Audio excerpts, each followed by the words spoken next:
a young Muslim girl tells of an extraordinary experience, an encounter that changed her life forever. After being declared clinically dead for several minutes, she returned with a shocking message that has captured the attention of believers and skeptics alike.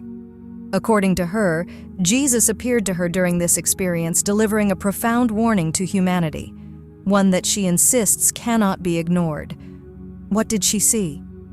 Before we continue, let me know in the comments where you're listening from. And if you love Jesus as much as we do, be sure to subscribe to this channel, hit the like button, and turn on notifications so you never miss out on inspiring content like this. As we explore the fascinating details of her journey beyond the veil and the important message she feels compelled to share with the world. Introduction: A life rooted in faith. My name is Zina Faruqi. I am a 15-year-old sophomore from Lansing, Michigan, and my life has always centered around family, school, and faith. Growing up in a devout Muslim family, I was raised in the teachings of Islam, which shaped every aspect of my daily life. My parents, who immigrated from Pakistan, instilled in me a deep appreciation for our traditions and values. I prayed 5 times a day, fasted during Ramadan, and wore a scarf on my head out of respect for the principles they taught me. For me, faith was not just a belief, it was a way of life, a support that guided my every step. Faith was my support, especially during life's challenges. Our home was simple but filled with love and purpose. My father worked tirelessly for us, while my mother managed the household and kept us connected to our cultural and religious roots. Being the eldest child, I took on many responsibilities, helped my younger siblings, and contributed to the smooth running of our household. Weekends were a mix of working at my part-time job and attending events at our mosque, where I felt a sense of belonging within a community that shared our beliefs and values.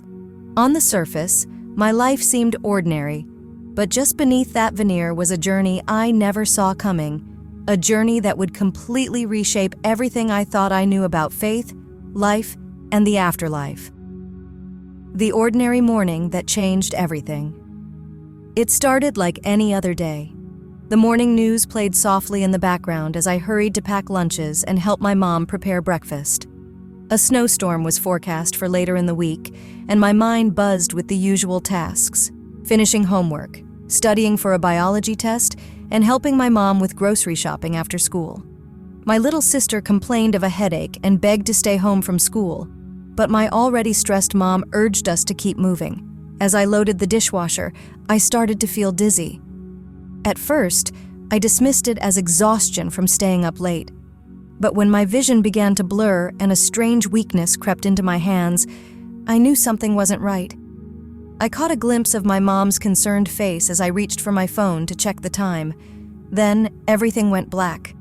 What I didn't realize at the time was that our carbon monoxide detector had stopped working weeks earlier. The invisible gas had slowly filled our home, poisoning us without warning. Despite feeling unwell herself, my sister managed to call 911. Firefighters arrived just in time, finding our home filled with the deadly, invisible gas. My mother and siblings were pulled out, each in varying states of consciousness. I, however, was in the worst condition. My heart had stopped for 5 minutes.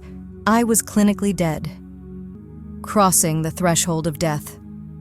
What happened next defies explanation. As my body lay lifeless, I felt an otherworldly sensation, as though I were floating above it. I could see everything with startling clarity. The paramedics working desperately, my mother's tear-streaked face, even small details like a coffee stain on a paramedic's sleeve. Despite this vivid awareness, I felt no fear or attachment to my physical form. It was as though I were watching a movie, detached yet acutely conscious. Then everything went dark. But this wasn't the kind of darkness you experience with closed eyes. It was a deep, all-encompassing void that seemed alive, pressing down on me with an indescribable weight. I felt movement, as though being pulled by an unseen force, and then a presence emerged from the darkness. This presence was both beautiful and terrifying, filling me with awe and an almost unbearable sense of reverence. It wasn't an angel as I had imagined. No wings, no soft glow. Instead, it radiated authority, love, and a profound holiness. Without words, It communicated directly to my soul, flooding my mind with vivid images and thoughts. My life began to replay before me, but this wasn't an ordinary flashback. I saw my actions alongside their ripple effects on others, moments of kindness and judgment, big and small, unfolding with profound clarity. This review wasn't about blame. It felt more like a call to accountability, a chance to understand the true weight of my choices and their impact on the world around me. The details were vivid, and I could feel the emotions of those I had affected. Every choice I had made, no matter how small, was laid bare before me. It was a profound realization. The true weight of my actions unfolded in ways I had never imagined. Faith in chains. I had always believed my faith was a source of light, guiding me closer to God. But as the presence revealed more, I began to see the flaws in my understanding. Moments flashed before me where my rigid adherence to religious rules had unintentionally pushed others away from God rather than drawing them closer. I saw how I had judged people harshly, thinking I was upholding truth, only to realize I had often been mistaken. Then came the most shocking revelation. The presence showed me chains made of light binding countless souls. These chains weren't physical but symbolic, representing the beliefs, traditions, and dogmas people clung to. I saw my own chains glowing with the symbols of my faith. They were beautiful, but they were also heavy, pulling me downward. The courtroom of light. Suddenly, I found myself in what seemed to be a vast courtroom made entirely of light. Souls appeared before a judge, whose presence radiated such holiness and brilliance that I couldn't bear to look directly at it. This was not a courtroom in the traditional sense. There were no lawyers, accusations, or debates. Instead, the souls were weighed by the truth of their lives and the sincerity of their hearts. I saw people from every faith, Muslims, Christians, Hindus, Buddhists, standing before this judge. Some were drawn upward toward a radiant, indescribable light, while others descended into darkness. What struck me deeply was that sincere belief alone wasn't enough. The judge looked beyond rituals, rules, and outward displays of faith.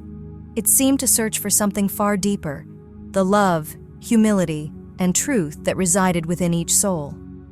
A deeper truth.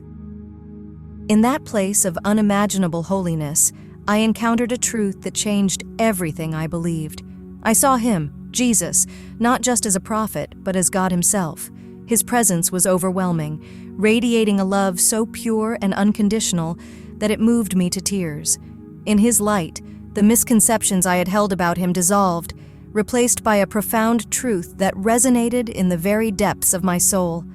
For the first time, I began to grasp the mystery of the Trinity, a concept I had once dismissed as illogical. Here, it made perfect sense. A divine unity beyond human comprehension, yet undeniably real. Jesus wasn't just a messenger of God, he was God, reaching out to humanity with a love that transcended all barriers. A new understanding. As my journey continued, I saw the souls of children, innocent, unburdened by the chains of false beliefs, moving effortlessly toward the light. Their purity was a stark contrast to the adults who struggled under the weight of traditions and misunderstandings. I felt a deep sorrow for the parents who would never see their children again, but also a profound sense of mercy, knowing these young souls were safe. The presence made it clear that what I was experiencing wasn't just for me. It was meant to be shared, even if it meant facing rejection or disbelief. Returning to life. When I woke up in the hospital, I felt like a completely different person. The doctors called my survival a miracle, and my family was overwhelmed with relief. But I knew this was more than a second chance at life. It was a calling. Sharing my story hasn't been easy. My parents were skeptical, and my community viewed my revelations with suspicion, yet I cannot ignore what I saw and felt. Jesus is more than a prophet. He is the way, the truth, and the life. A journey just beginning. My near-death experience reshaped everything I thought I knew about faith and the afterlife. It revealed a truth so profound that it has forever transformed my understanding of God, love, and the purpose of life. And while the road ahead may be challenging, I am determined to share what I've learned with the world. This is only the beginning of the journey. Faith redefined. My entire perspective on faith has transformed. I no longer see it as a set of rules to follow, but as a profound relationship with God, a relationship made possible through Jesus. My journey is far from complete. Each day, I strive to live in the light of the truth I was shown, sharing my story in the hope that it will guide others on their path. This is not just my story. It is an invitation for everyone to seek the truth and experience the boundless love of God. The examination of the soul. In the presence of the angel, I realized this was no ordinary reckoning. The angel wasn't there to accuse or condemn, but to reveal. I watched as each soul was examined, their lives laid bare, not just their actions, but the beliefs they chose to embrace. Every deed was illuminated by the intentions behind it and the ripple effects it created. When it was my turn, my life unfolded before me like an unrelenting, vivid film. I saw every moment when I had recited the Shahada, the Islamic declaration of faith, and every time I had taught others with confidence that Jesus was merely a prophet, no different from those who came before him. I recalled dismissing the Bible as corrupted, something I had been taught from a young age. What I had once believed were acts of devotion now felt like heavy weights pressing down on me.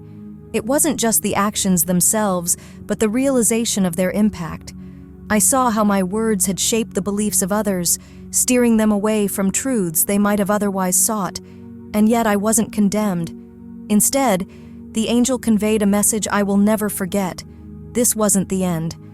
I was being shown all of this for a reason and given a chance that many others might never receive. Moving closer to the light. After this revelation, we began to ascend. The weight of my mistakes was still heavy, but the overwhelming sense of mercy and hope urged me forward. I understood that I was being called to something greater, to embrace the truth and share it with others. This journey, though humbling, was also an invitation to live in the light and draw closer to God. Toward the light. As we ascended toward a light that grew warmer and brighter with each passing moment, I felt something extraordinary. The chains that had bound me, chains of rigid beliefs, misunderstandings, and pride, began to dissolve.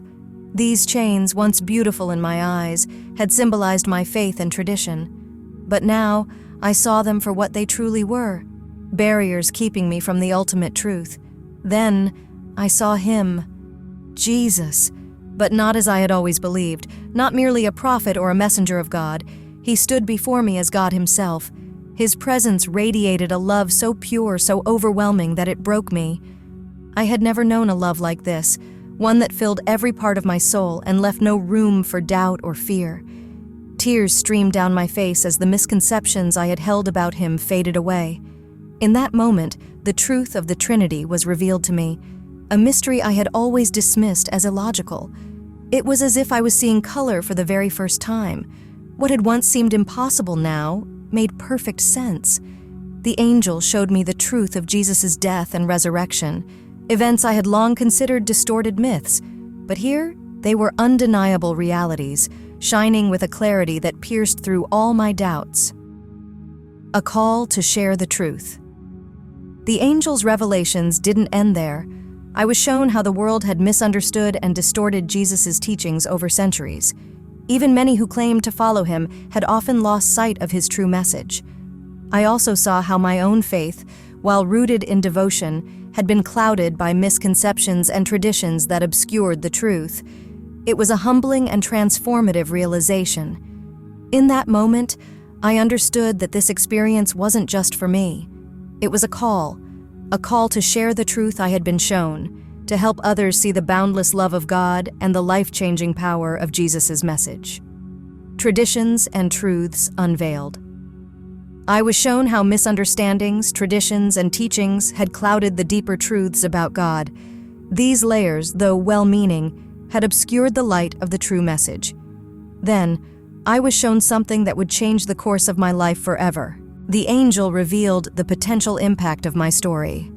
I saw lives being touched, hearts opening to the truth because of what I had experienced. People from diverse faiths and backgrounds were searching for meaning, and in my words, they found hope and light, a choice that changed everything. Finally, I was given a choice. I could stay in that place of peace, embraced by the infinite love and presence of God, or I could return to the world to share what I had seen and learned. The decision weighed heavily on me. I knew the path ahead would be fraught with challenges, rejection, disbelief, and isolation. But when I saw the faces of those who could be reached, who might find truth and hope through my story, the choice became clear. I had to return. Waking to a new life. Waking up in the hospital felt like being thrust back into a world that no longer fit me. The bright lights stung my eyes, and my body ached with a heaviness I had never known before. My family surrounded me, crying, hugging me, and rejoicing in my survival. But they couldn't begin to understand what I had experienced. When I tried to explain, they looked at me with concern and disbelief. My mother dismissed my words as delusions caused by the carbon monoxide poisoning, and my father refused to let me talk about it at all. Their fear was palpable. They didn't know how to reconcile what I was saying with the faith and traditions we had always followed. Fear and resistance. My family feared I was losing my mind, straying from the faith they had worked so hard to instill in me. They worried about what my experience and my words might mean for us all. The cost of speaking out. Once I returned home, the challenges only grew. Word of what I was saying began to spread through our community, and the response was far from welcoming. Friends I had known my entire life stopped speaking to me, treating me like I had betrayed them. My parents were torn between protecting me and silencing me. My father's anger was evident, but beneath it I could sense his fear of what my revelations might mean for our family's standing in the community and for the beliefs we had held so tightly. Despite the rejection and isolation, I couldn't stay silent. A glimmer of hope. Over time, others began to approach me quietly. These were people with their own questions, doubts, and hidden faith journeys. Some had experienced moments they couldn't explain, glimpses of something beyond this world that had planted seeds of curiosity, hope, and transformation. Now, 2 years later, our home has become an unexpected haven for seekers. People from all walks of life, different faiths, backgrounds, and stories come to share their questions, looking for something deeper. Even within my family, change has begun to stir. My younger sister, once skeptical, has started asking questions about Jesus, the Trinity, and what I experienced. My father, though still unsure, has softened. I've caught him reading the Bible in secret, as though testing the waters of a reality he's hesitant to accept. Moving forward with faith. I know not everyone will believe my story. Some will dismiss it as a hallucination, a fabrication, or a delusion. But I can't deny what I experienced or the truth I've come to know. Sharing this journey, despite the cost, has brought light to lives I never imagined I could touch. And for that, I am grateful. Once you've seen what I've seen and experienced the overwhelming love and truth of God, the fear of rejection fades into the background.